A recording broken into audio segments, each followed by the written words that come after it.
আসসালামু আলাইকুম বন্ধুরা, আজ স্নাইডার ইলেকট্রিক কর্তৃক তৈরিকৃত ফেস সিকোয়েন্স এবং ফেস ফেলিওর রিলে নিয়ে আলোচনা করব। আর এজন্য আমরা নির্বাচন করেছি RM22TG20 মডেলের এই ফেস সিকোয়েন্স রিলেটি। আজ আমরা এই রিলের ফাংশন টেস্ট করব এবং কানেকশন ডায়াগ্রাম নিয়ে আলোচনা করব। বন্ধুরা, যারা এখনো চ্যানেলের সাবস্ক্রাইব বাটনটি প্রেস করেননি তারা অবশ্যই সাবস্ক্রাইব বাটনটি প্রেস করে বেল বাটনটি অন করতে ভুলবেন না। আপনারা দেখছেন ট্রিপলি ক্যাম্পাস প্রেজেন্টস এবং সঙ্গে আছি আমি জাহিদ রহমান। কথা না বাড়িয়ে চলুন তাহলে শুরু করা যাক।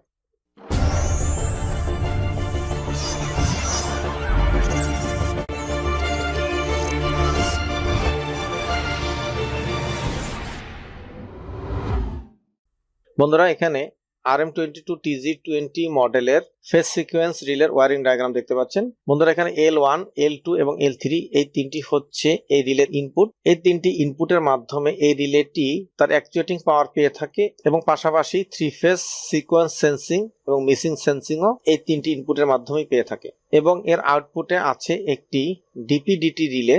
এই ডিপিডিটি রিলের 11 নম্বর পিনটি হচ্ছে কমন, 12 নম্বর পিন হচ্ছে নরমালি ক্লোজ এবং 14 নম্বর পিন হচ্ছে নরমাল ওপেন। 21 নম্বর পিন হচ্ছে অপর একটি পোলের কমন এবং 22 হচ্ছে সেই পোলের নরমাল ক্লোজ এবং 24 হচ্ছে নরমাল ওপেন। অর্থাৎ এই রিলেটি যখন 3 ফেজ ইনপুট পাওয়ার পরে যদি সেই 3 ফেজ ইনপুটের ফেজ সিকোয়েন্সের ডিরেকশন সঠিক না থাকে তাহলে এই রিলেটি অপারেট করবে এবং যদি আমরা 11 এবং 12 নাম্বার টার্মিনালের মাধ্যমে কানেকশন নিয়ে থাকি তাহলে কোনো একটি সিস্টেমকে সে অফ করবে।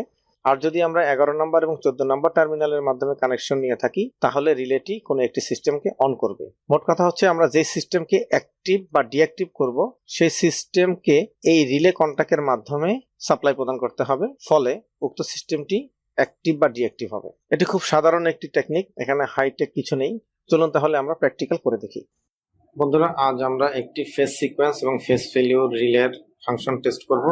যার জন্য আমি নির্বাচন করেছি স্নাইডার ইলেকট্রিক কর্তৃক নির্মিত একটি ফেজ সিকোয়েন্স রিলে, যার মডেল নাম্বার হচ্ছে RM22TG20। তো বন্ধুরা, এই যে নাম্বারগুলো অর্থাৎ রিলে আউটপুট কন্টাক্ট নাম্বারগুলোর মধ্যে কোনটি কমন, কোনটি ক্লোজ, কোনটি ওপেন, এই বিষয়গুলো মনে রাখার জন্য খুব মজার একটি টেকনিক রয়েছে। আমি সে বিষয় নিয়ে পরে একটি ভিডিও তৈরি করব। আজকে আপাতত এই বিষয় নিয়ে কথা বলতে চাচ্ছি না, ভিডিও লম্বা করার কোনো ইচ্ছে আসলে নেই। তো এখানে আমরা ডায়াগ্রাম অনুযায়ী L1, L2 এবং L3 তে 3 ফেজ সরবরাহ প্রদান করেছি। যেখানে L1 এ আমরা ফেজের L1 কানেকশন দিয়েছি, L2 তে আমরা L2 সংযোগ করেছি এবং L3 তে আমরা আমাদের সরবরাহকৃত ফেজের L3 সংযুক্ত করেছি।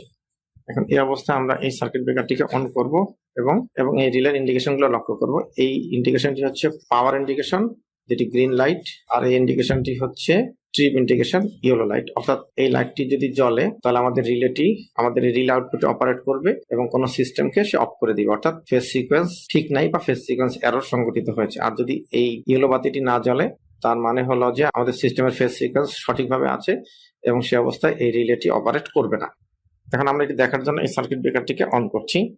এই সার্কিট ব্রেকারটি অন করার সঙ্গে সঙ্গে আপনারা দেখতে পাচ্ছেন এখানে ইউএন এই গ্রিন লাইটটি জ্বলছে, কিন্তু ইয়েলো যেটি আর এটি জ্বলেনি। তার মানে অর্থাৎ এখন যে আমরা সংযোগ করেছি L1, L2, L3 সে অনুযায়ী আমাদের সংযোগটির ফেজ সিকোয়েন্স সঠিক আছে, যে কারণেই আমাদের রিলেটি ট্রিপ করেনি এবং সিস্টেম ঠিকঠাকভাবে চলবে। এখন আমরা সার্কিট ব্রেকারটি অফ করব এবং পাশাপাশি দুটি কানেকশন আমরা চেঞ্জ করে দেব। তো আমরা সার্কিট ব্রেকারটি অফ করছি, আমরা সার্কিট ব্রেকার থেকে দুটো ফেজ চেঞ্জ করে দিচ্ছি পাশাপাশি।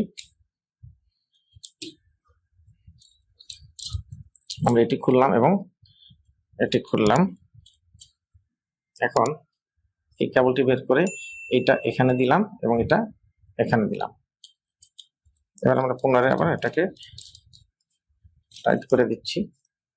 আচ্ছা, তাহলে এখন আমরা আবার সার্কিট ব্রেকারটিকে অন করব এবং সার্কিট ব্রেকারটিকে অন করার সঙ্গে সঙ্গে আমরা এটা লক্ষ্য করব।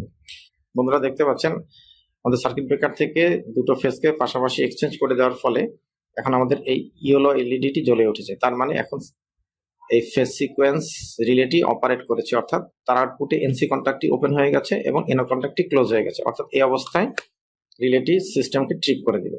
তো এটি খুব সহজ একটি কাজ। তো চাইলে এভাবে আমরা যে কোনো ধরনের ফেজ ফেলিওর বা ফেজ সিকোয়েন্স রিলেকে আমাদের সিস্টেমের নিরাপত্তার কাজে আমরা ব্যবহার করতে পারি।